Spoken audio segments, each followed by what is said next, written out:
সপ্তম অধ্যায়। মহারাজ ভরতের কার্যকলাপ। এই অধ্যায়ে শশাগরা পৃথিবীর অধীশ্বর মহারাজ ভরতের চরিত্র বর্ণিত হয়েছে। মহারাজ ভরত বহু যজ্ঞ অনুষ্ঠান করেছিলেন এবং বিভিন্ন প্রকার পূজার দ্বারা ভগবানের সন্তুষ্টি বিধান করেছিলেন। যথাসময় তিনি গৃহত্যাগ করে হরিদ্বারে ভক্তিমূলক কার্য করার মাধ্যমে তার দিন অতিবাহিত করছিলেন।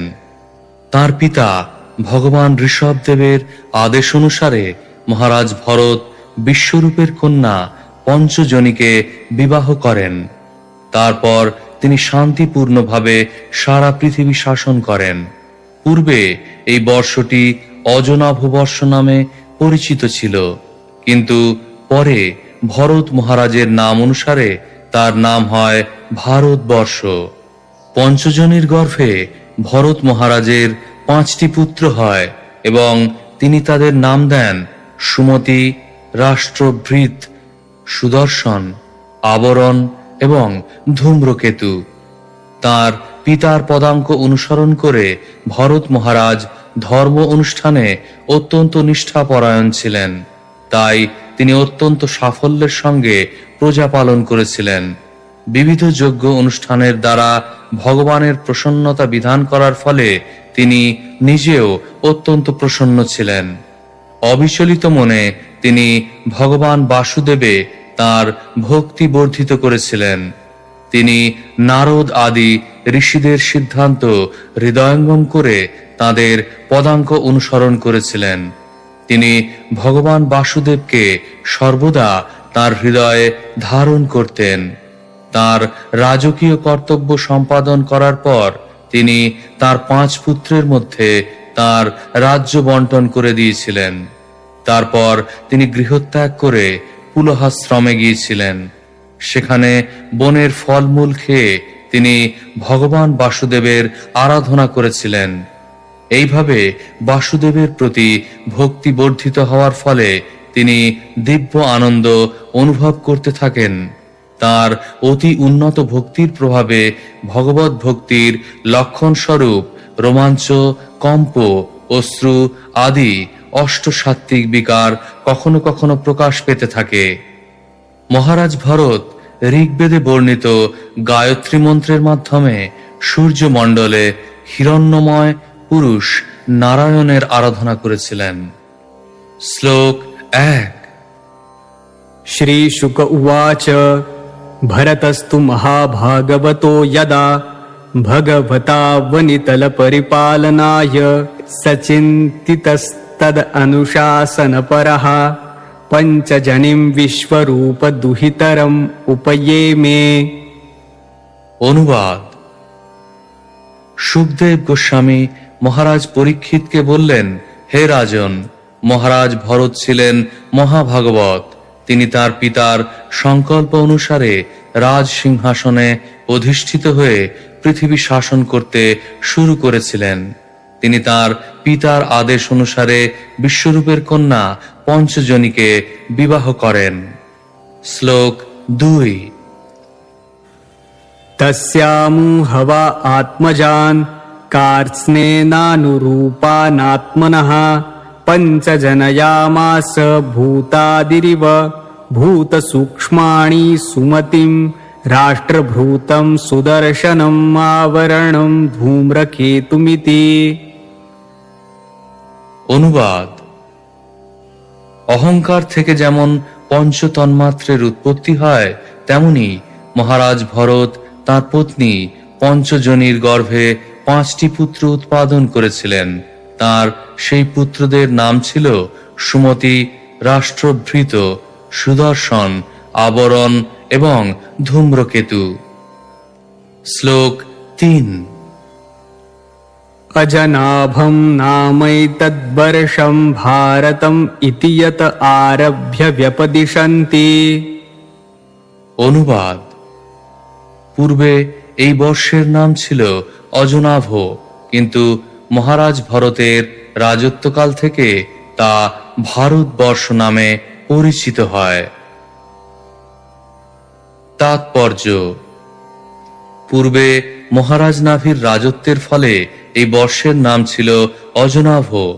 ভরত মহারাজের রাজত্বের পর তা ভারতবর্ষ নামে প্রসিদ্ধ হয়। শ্লোক 4।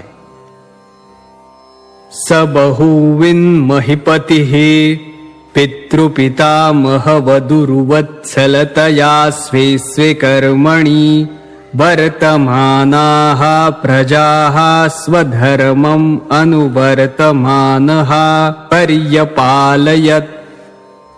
অনুবাদ: মহাজ্ঞানী মহারাজ ভরত সারা পৃথিবীর অধিপতি ছিলেন। স্বীয় কর্তব্য কর্মে পূর্ণরূপে রত থেকে তিনি অত্যন্ত সুন্দরভাবে প্রজা পালন করেছিলেন। তিনি তার পিতা এবং পিতামহের মতো প্রজাবৎসল ছিলেন। প্রজাদের স্ব স্ব ধর্মে নিযুক্ত রেখে তিনি পৃথিবী শাসন করছিলেন।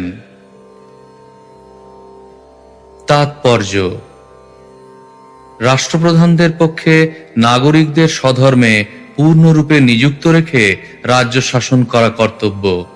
প্রজাদের মধ্যে কেউ ব্রাহ্মণ, কেউ ক্ষত্রিয়, কেউ বৈশ্য এবং কেউ শূদ্র। সরকারের কর্তব্য হচ্ছে প্রজারা যাতে তাদের আধ্যাত্মিক উন্নতি সাধনের জন্য বর্ণাশ্রম বিভাগ অনুসারে আচরণ করে তা দেখা। কোনো মতেই কারোর বেকার থাকা উচিত নয়। জাগতিক স্তরে ব্রাহ্মণ, ক্ষত্রিয়, বৈশ্য অথবা শূদ্র রূপে তাদের কর্তব্য কর্ম সম্পাদন করা অবশ্য কর্তব্য, এবং আধ্যাত্মিক স্তরে ব্রহ্মচারী, গৃহস্থ, বানপ্রস্থ অথবা সন্ন্যাসী রূপে সকলের স্ব স্ব কর্তব্য সম্পাদন করা উচিত। পূর্বে রাজতন্ত্রের প্রথা প্রচলিত ছিল এবং সমস্ত রাজারা তাদের প্রজাদের প্রতি অত্যন্ত স্নেহপরায়ণ ছিলেন এবং তারা কঠোরতা সহকারে প্রজাদের নিজ নিজ কর্তব্য কর্মে নিযুক্ত রেখেছিলেন। তাই সমাজ অত্যন্ত সুন্দরভাবে পরিচালিত হতো। শ্লোক 5। ईजे च भगवन्तं यज्ञक्रतुरूपं क्रतुभिरुच्चावचैः श्रद्धया हृताग्निहोत्रदर्शपूर्णमास चातुर्मास्य पशुसोमानां प्रकृतिविकृतिभिरनुसवनं चातुर्होत्रविधिना। অনুবাদ: মহারাজ ভরত গভীর শ্রদ্ধা সহকারে বিভিন্ন প্রকার যজ্ঞ অনুষ্ঠান করেছিলেন। তিনি অগ্নিহোত্র, দর্শ, পূর্ণমাস, চাতুর্মাস্য, পশুযজ্ঞ, যে যজ্ঞে অশ্ব বলি দেওয়া হয়, এবং সোমযজ্ঞ, যেই যজ্ঞে সোমরস নিবেদন করা হয়, অনুষ্ঠান করেছিলেন।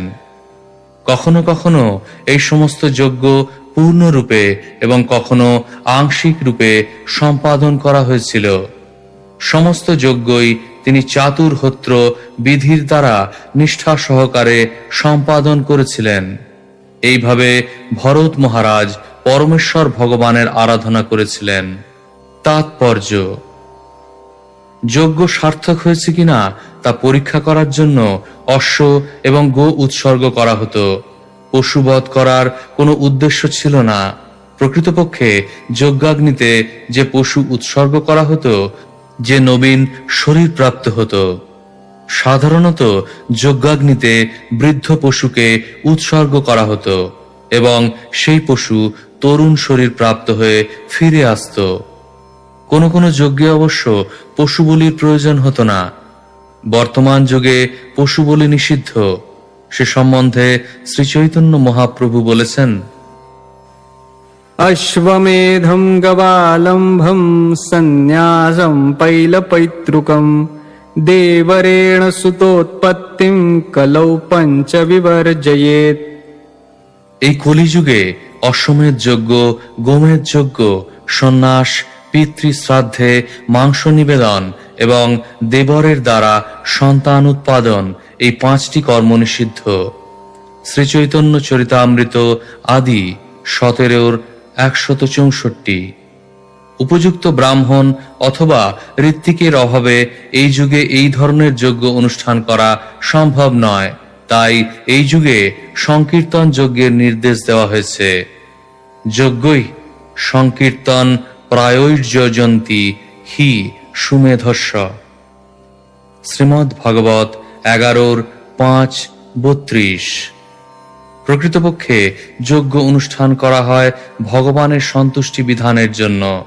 যজ্ঞার্থ কর্ম ভগবানের প্রসন্নতা বিধানের জন্য এই প্রকার কর্ম অনুষ্ঠান করা উচিত। এই কলিযুগের অবতার শ্রীচৈতন্য মহাপ্রভুকে তার পার্শ্বদ সহ আরাধনা করতে হয় হরে কৃষ্ণ মহামন্ত্র কীর্তন রূপ সংকীর্তন যজ্ঞের মাধ্যমে। বুদ্ধিমান মানুষেরা এই পন্থা অবলম্বন করেন। যজ্ঞই সংকীর্তন প্রায়োজয়ন্তি হি সুমেধস্য। সুমেধস্য শব্দটির অর্থ হচ্ছে সুন্দর মস্তিষ্ক সম্পন্ন বুদ্ধিমান মানুষ। শ্লোক 6।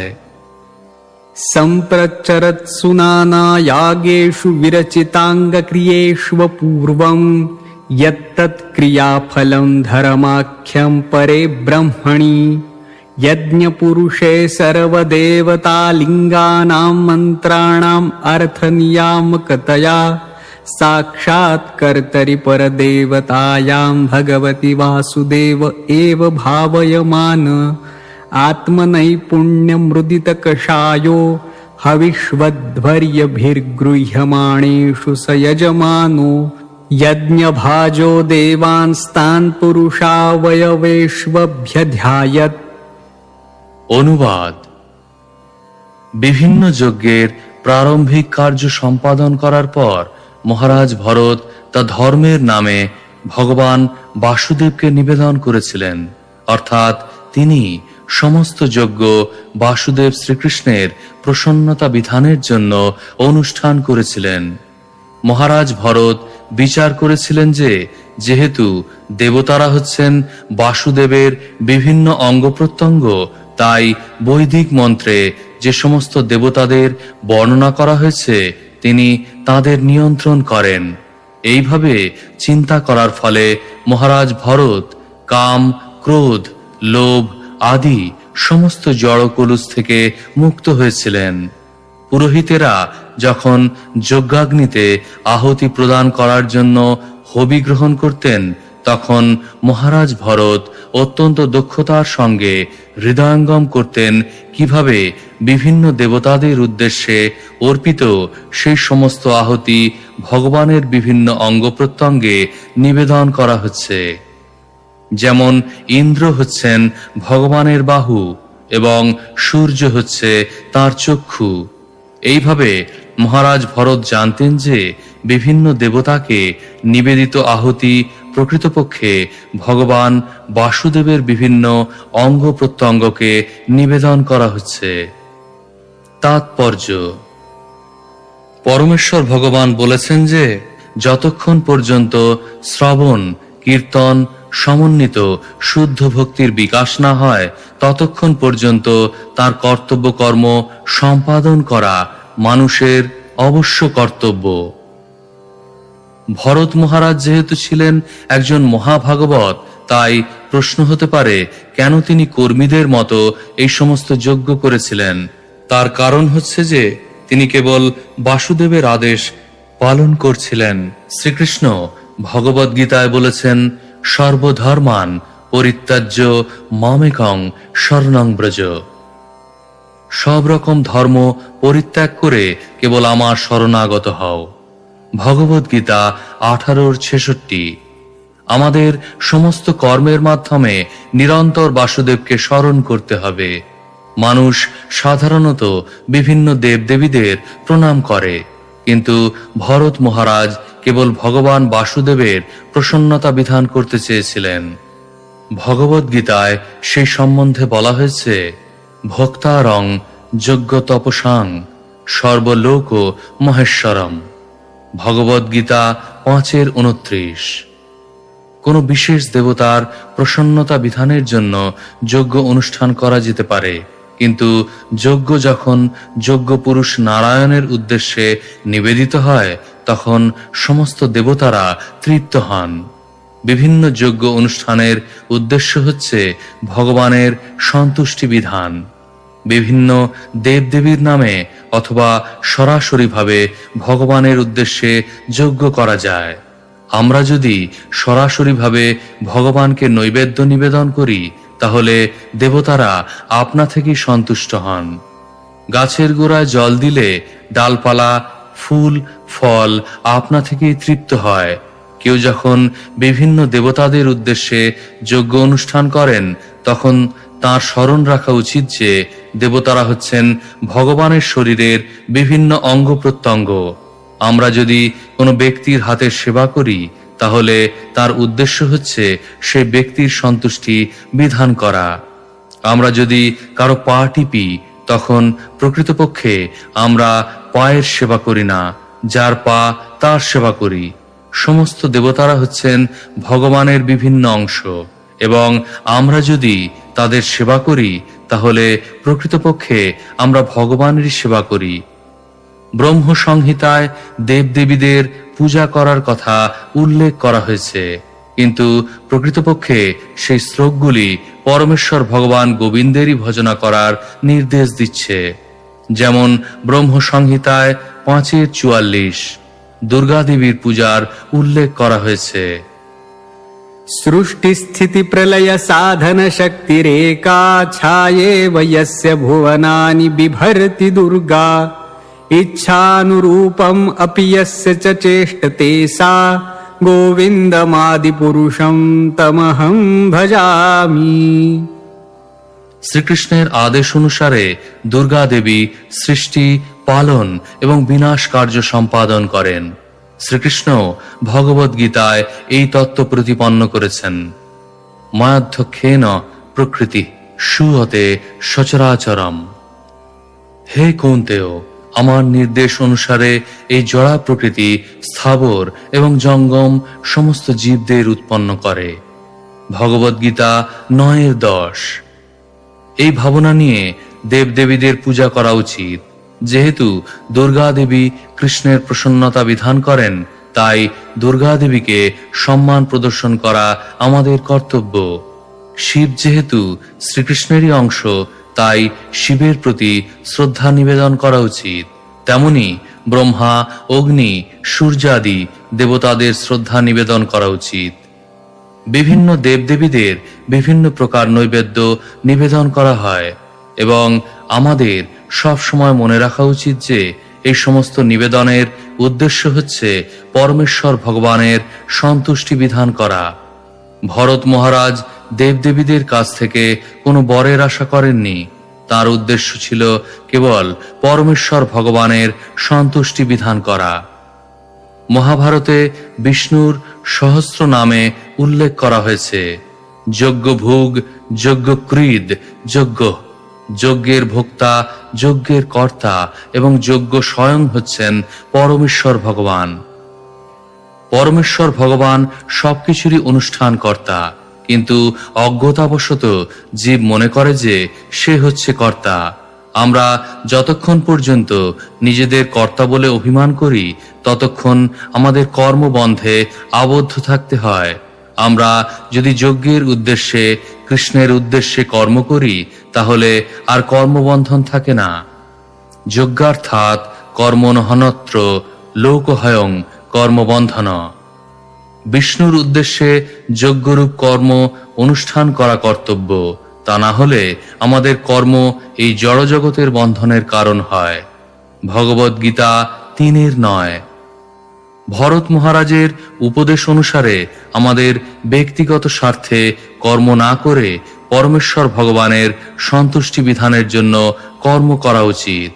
ভগবদ গীতায়ও 17:28 বলা হয়েছে, अश्रद्धया हुतं दत्तं तपस्तप्तं कृतं च यत् असदित्युच्यते पार्थ न च तत्प्रेत्य नो इह।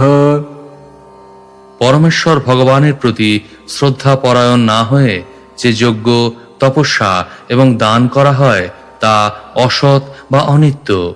তার ফলে ইহলোকে অথবা পরলোকে কোনো লাভ হয় না।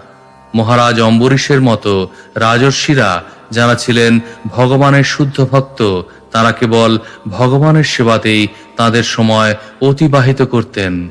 শুদ্ধ ভক্ত যখন অন্য কোনো ব্যক্তির মাধ্যমে কোনো সেবা সম্পাদন করেন, তখন তার সমালোচনা করা উচিত নয়, কারণ তার কার্যকলাপের উদ্দেশ্য হচ্ছে পরমেশ্বর ভগবানের সন্তুষ্টি বিধান করা। ভক্ত কোনো পুরোহিতের মাধ্যমে কর্মকাণ্ডের অনুষ্ঠান করতে পারেন এবং সেই পুরোহিত শুদ্ধ ভক্ত নাও হতে পারেন, কিন্তু যেহেতু ভক্তের উদ্দেশ্য হচ্ছে ভগবানের প্রসন্নতা বিধান করা, তাই তার সমালোচনা করা উচিত নয়। এই শ্লোকে অপূর্ব শব্দটি অত্যন্ত তাৎপর্যপূর্ণ। কর্মফলকে বলা হয় অপূর্ব। আমরা যখন পুণ্য অথবা পাপ কর্ম করি, তার ফলের উদয় তৎক্ষণাৎ হয় না। ফলের জন্য আমাদের অপেক্ষা করতে হয়, তাকে বলা হয় অপূর্ব। ফলের উদয় হয় ভবিষ্যতে। স্মার্তরাও অপূর্বকে স্বীকার করে। শুদ্ধ ভক্তরা কেবল পরমেশ্বর ভগবানের প্রসন্নতা বিধানের জন্য কর্ম করেন, তাই তাদের কর্মের ফল চিন্ময় বা সৎ। তাদের কার্যকলাপ কর্মীদের কার্যকলাপের মতো অসৎ নয়। সেই কথা ভগবদ্গীতায় 4:23 প্রতিপন্ন হয়েছে। गतसङ्गस्य मुक्तस्य ज्ञानावस्थितचेतसः यज्ञयाचरतः कर्म समग्रं प्रविलीयते।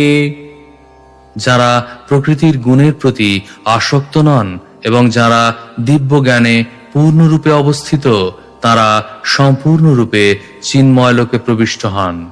ভগবত ভক্ত সর্বদা জড়কলুষ থেকে মুক্ত থাকেন।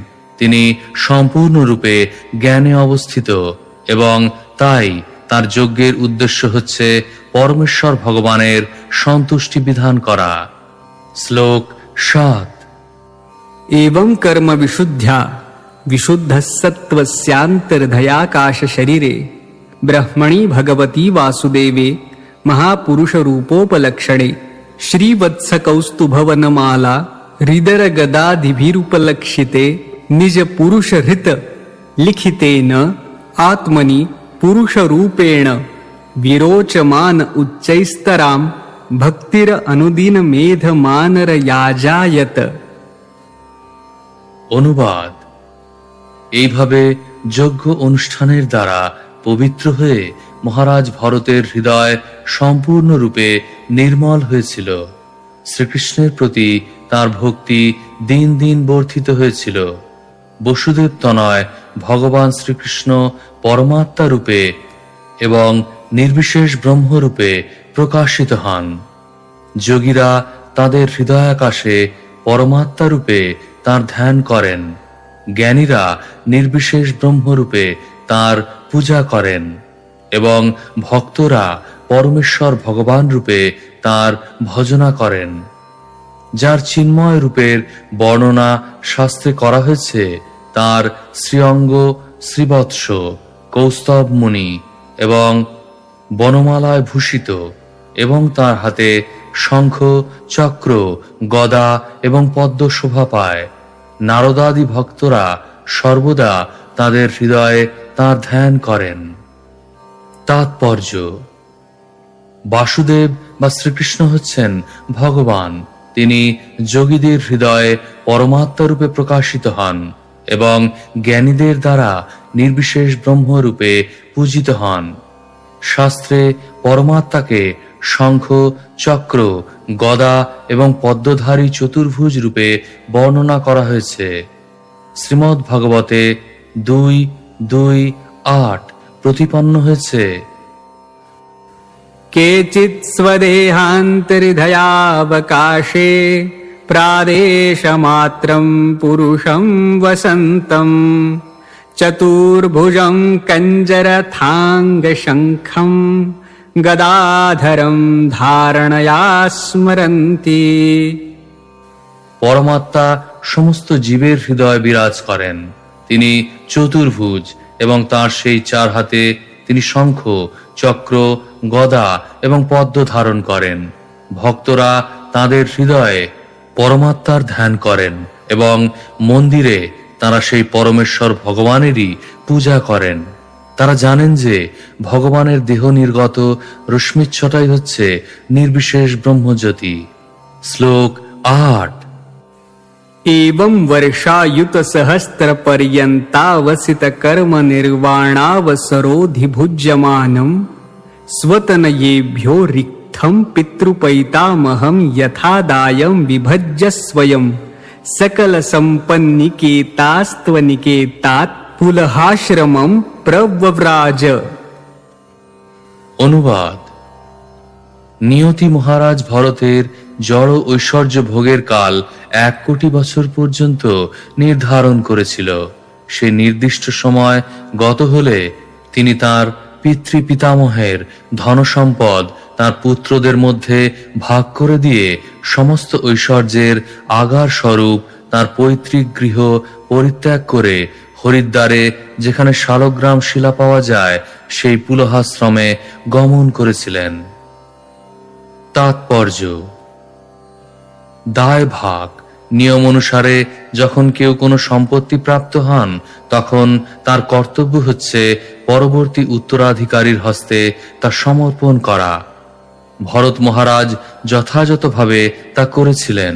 প্রথমে তিনি তার পৈতৃক সম্পত্তি 1 কোটি বছর ধরে ভোগ করেছিলেন এবং তারপর গৃহস্থ আশ্রম থেকে অবসর গ্রহণ করার সময় তিনি তার পুত্রদের মধ্যে তা বন্টন করে দিয়ে পুলহ আশ্রমে গমন করেছিলেন। শ্লোক 9। यत्र ह वाव भगवान् हरिरद्यापि तत्रत्यानां निजजनानां वात्सल्येन सन्निधाप्यत इच्छारूपेण। অনুবাদ: সেই পুলহাশ্রমে ভগবান শ্রীহরি আজও তাঁর ভক্ত বাৎসল্যবশত তাঁর ভক্তদের গোচরীভূত হন এবং তাঁদের বাসনা পূর্ণ করেন। তাৎপর্য: ভগবান বিভিন্ন চিন্ময় রূপে সর্বদা বিরাজ করেন। ব্রহ্ম সংহিতায় 5:39 সেই সম্বন্ধে বলা হয়েছে, रामादिमूर्तिषु कलानियमेन तिष्ठन् नानावतारमकरोद्भुवनेषु किन्तु कृष्णस्वयं समभवत् परमः पुमान् यो गोविन्दमादिपुरुषं तमहं भजामि। ভগবান তার স্বরূপে শ্রীকৃষ্ণ রূপে বিরাজমান এবং তিনি রাম, বলদেব, শঙ্কর্ষণ, নারায়ণ, মহাবিষ্ণু প্রভৃতি অংশ বিস্তারের দ্বারাও বিরাজ করেন। ভক্তেরা তাদের রুচি অনুসারে এই সমস্ত রূপের পূজা করেন এবং ভগবান তার ভক্ত বাৎসল্য হেতু অর্চা বিগ্রহ রূপে তার ভক্তদের সম্মুখে প্রকট হন। কখনো কখনো তিনি তার প্রেমের বশবর্তী হয়ে তাদের সম্মুখে সাক্ষাৎ উপস্থিত হন। ভক্ত সর্বদাই সর্বতোভাবে ভগবানের শরণাগত এবং ভগবান ভক্তের ইচ্ছা অনুসারে তাদের সম্মুখে প্রকট হন। তিনি রাম, কৃষ্ণ, নৃসিংহদেব প্রভৃতি রূপে উপস্থিত হতে পারেন। ভক্ত এবং ভগবানের মধ্যে এইভাবে প্রেমের বিনিময় হয়। শ্লোক 10। यत्राश्रमपदान्युभयतो नाभिभिर्दृश्यश्चक्रैश्चक्रनदी नाम सरित्प्रवरा सर्वतः पवित्रीकरोति। অনুবাদ: পুলহ আশ্রমে সর্বশ্রেষ্ঠ নদী গণ্ডকী প্রবাহিত। সেই নদীতে শালগ্রাম শিলা সে সমস্ত স্থানকে পবিত্র করে। সেই শিলার প্রত্যেকের উপরে এবং নিম্নভাগে নাভি সদৃশ্য চিহ্ন বর্তমান। তাৎপর্য: শালগ্রাম শিলা হচ্ছে সেই শিলা যার উপরে এবং নিচে চক্র চিহ্ন বর্তমান। এই শালগ্রাম শিলা গণ্ডকী নদীতে পাওয়া যায়। যেখানে এই নদীর জল প্রবাহিত হয় সেই স্থান তৎক্ষণাৎ পবিত্র হয়ে যায়। শ্লোক 11। तस्मिन् वावकिलस एकलः पुलहाश्रमोपवने विविध कुसुम किसलय तुलसी काम्बुभिः कन्दमूलफलोपहारैश्च समीहमानो भगवत आराधनं विविक्त उपरत विषयाभिलाष उपभृतोपशमः परां निर्वृत्तिम् अवाप। অনুবাদ: পুলহ আশ্রমের উপবনে মহারাজ ভরত একাকী বাস করে বিবিধ কুসুম, কিশলয়, তুলসী, গণ্ডকী নদীর জল, কন্দমূল, ফল প্রভৃতি বিবিধ নৈবেদ্যের দ্বারা ভগবান বাসুদেবের অর্চনা করতে লাগলেন। তার ফলে তার হৃদয় সম্পূর্ণরূপে নির্মল হয়েছিল এবং তিনি জড় সুখভোগের বাসনা থেকে সম্পূর্ণরূপে মুক্ত হয়েছিলেন। সেই অবিচলিত অবস্থায় তিনি পরম সন্তোষ এবং পরাভক্তি লাভ করেছিলেন। তাৎপর্য: সকলেই মনের শান্তি অন্বেষণ করছে। তা লাভ করা তখনই সম্ভব যখন মানুষ জড় ইন্দ্রিয় তৃপ্তির আকাঙ্ক্ষা থেকে পূর্ণরূপে মুক্ত হয়ে ভগবানের সেবায় যুক্ত হন। ভগবদ গীতায় বলা হয়েছে, পত্রং পুষ্পং ফলং তোয়ম যো মে ভক্তা প্রযচ্ছতি। 9:26। ভগবানের সেবা করা মোটেই ব্যয় সাপেক্ষ নয়। ভগবানকে একটি পত্র, একটি ফুল, একটি ফল এবং একটু জল নিবেদন করা যায়। প্রীতি এবং ভক্তি সহকারে যখন তা নিবেদন করা হয়, ভগবান তখন গ্রহণ করেন। এইভাবে মানুষ বিষয় বাসনার বন্ধন থেকে মুক্ত হতে পারে। যতক্ষণ পর্যন্ত জড় জগৎকে ভোগ করার বাসনা থাকে, ততক্ষণ মানুষ সুখী হতে পারে না। কিন্তু যখন মানুষ ভগবানের সেবায় যুক্ত হন, তখন তার মন সমস্ত বিষয় বাসনা থেকে মুক্ত হয়ে পবিত্র হয়। তখন পূর্ণরূপে সন্তোষ লাভ করা যায়। स वै पुंसां परो धर्मो यतो भक्तिरधोक्षजे अहैतुक्यप्रतिहता ययात्मा सुप्रसीदति। वासुदेवे भगवती भक्तियोगः प्रयोजितः जनयत्याशु वैराग्यं ज्ञानं च यदहैतुकम्। সমস্ত মানুষের পরম ধর্ম হচ্ছে সেই ধর্ম যার দ্বারা ইন্দ্রিয়জাত জ্ঞানের অতীত শ্রীকৃষ্ণে অহৈতুকী এবং অপ্রতিহতা ভক্তি লাভ করা যায়। সেই ভক্তি বলে অনর্থ নিবৃত্তি হয়ে আত্মা যথার্থ প্রসন্নতা লাভ করে। ভক্তি সহকারে পরমেশ্বর ভগবান শ্রীকৃষ্ণের সেবা করা হলে অচিরেই শুদ্ধ জ্ঞানের উদয় হয় এবং জড় জাগতিক বিষয়ের প্রতি অনাসক্তি আসে। শ্রীমদ্ ভাগবত 1:2-6-7। এই উপদেশ সর্বশ্রেষ্ঠ বৈদিক শাস্ত্র শ্রীমদ্ ভাগবতে দেওয়া হয়েছে। কেউ হয়তো পুলহ আশ্রমে না যেতে পারে, কিন্তু মানুষ যেখানেই থাকুক না কেন সেখান থেকেই উপরোক্ত পন্থা অনুসারে আনন্দের সঙ্গে ভগবানের সেবা সম্পাদন করতে পারেন। শ্লোক 12। तयेत्थम् अविरत पुरुष परिचर्यया भगवती प्रवर्धमानानुराग भरद्रुत हृदय शैथिल्यः प्रहर्ष वेगेनात्मन्युद्भिद्यमान रोम पुलक कुलक औत्कण्ठ्य प्रवृत्त प्रणय बाष्प निरुद्धावलोक नयन एवं निज रमणारुण चरणारविन्दानुध्यान परिचित भक्ति योगेन परिप्लुत परमाह्लाद गंभीर हृदय हृदावगाढ धीषणस्तामपि क्रियमाणां भगवत्सर्पयां न सस्मार। অনুবাদ: মহাভাগবত ভরত এইভাবে নিরন্তর ভগবানের সেবায় রত হয়েছিলেন। শ্রীকৃষ্ণের প্রতি তার স্বাভাবিক প্রেম বর্ধিত হয়ে তার হৃদয়কে দ্রবীভূত করেছিল। তার ফলে তার আর নিত্য কৃত্যাদিতে উৎসাহ ছিল না। তার দেহে রোমাঞ্চ, পুলক প্রভৃতি প্রেমের লক্ষণ সমূহ প্রকাশিত হতে লাগল। আনন্দাশ্রুর উদ্গমে তার নয়নদ্বয়ের দৃষ্টি নিরুদ্ধ হয়েছিল। এইভাবে তিনি নিরন্তর ভগবানের অরুণ বর্ণ শ্রীপাদপদ্মের ধ্যান করতে লাগলেন। তখন তার হৃদয়রূপ হ্রদ আনন্দরূপ জলে পূর্ণ হয়েছিল। তার মন সেই আনন্দ হ্রদে নিমগ্ন হওয়ায় তিনি যে ভগবানের সেবা করছেন তা পর্যন্ত তিনি বিস্তৃত হয়েছিলেন। তাৎপর্য: কেউ যখন প্রকৃতপক্ষে কৃষ্ণপ্রেমে বিভোর হন, তখন তাঁর শরীরে অষ্টসাত্ত্বিক বিকার দেখা দেয়। সেগুলি ভগবৎ প্রেমের লক্ষণ। মহারাজ ভরত যেহেতু নিরন্তর ভগবানের সেবায় যুক্ত ছিলেন, তাই তাঁর দেহে এই সমস্ত দিব্য প্রেমের লক্ষণগুলি দেখা দিয়েছিল। শ্লোক 13। इत्थं धृत भगवद व्रत ऐणे याजिन वास सानु सवनाभिषेकार्द्र कपिश कुटिल जटा कलापेन च विरोचमानः सूर्यर्चा भगवन्तं हिरण्मयं पुरुषमुज्जिहाने सूर्यमण्डलेऽभ्युपतिष्ठन्नेतदुहोवाच। অনুবাদ: মহারাজ ভরত মৃগচর্মের বসন ধারণ করে ত্রিসন্ধ্যা স্নান করার ফলে সিক্ত কুটিল জটাকলাপে সুশোভিত হয়ে সূর্যমণ্ডলে হিরণ্ময় নারায়ণকে ঋক মন্ত্রে আরাধনা করতেন এবং সূর্যের উদয়ের সময় নিম্নলিখিত শ্লোকের দ্বারা তাঁর বন্দনা করতেন।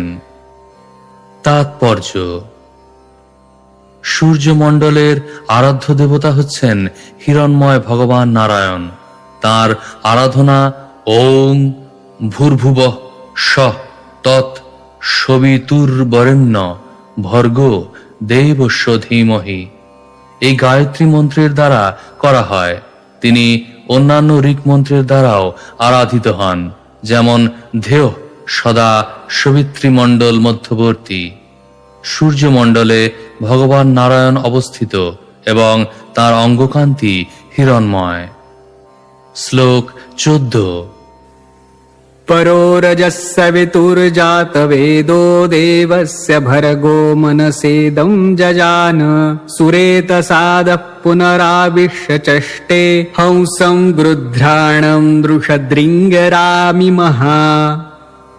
অনুবাদ: পরমেশ্বর ভগবান শুদ্ধ সত্ত্বে অবস্থিত। তিনি সমগ্র ব্রহ্মাণ্ডকে আলোকিত করেন এবং ভক্তদের সমস্ত বাসনা পূর্ণ করেন। ভগবান তার চিৎ শক্তির দ্বারা এই ব্রহ্মাণ্ড সৃষ্টি করেছেন। ভগবান তার বাসনা অনুসারে পরমাত্মা রূপে এই ব্রহ্মাণ্ডে প্রবেশ করেছেন এবং তার বিভিন্ন শক্তির দ্বারা তিনি জড় সুখ ভোগের আকাঙ্ক্ষী সমস্ত জীবদের পালন করেন। বুদ্ধিবৃত্তি প্রদানকারী সেই ভগবানকে আমি আমার সশ্রদ্ধ প্রণতি নিবেদন করি। তাৎপর্য: সূর্যমণ্ডলের অধিষ্ঠাত্রী দেবতা হচ্ছেন নারায়ণের এক অংশ, যিনি সমগ্র ব্রহ্মাণ্ডকে আলোকিত করেন।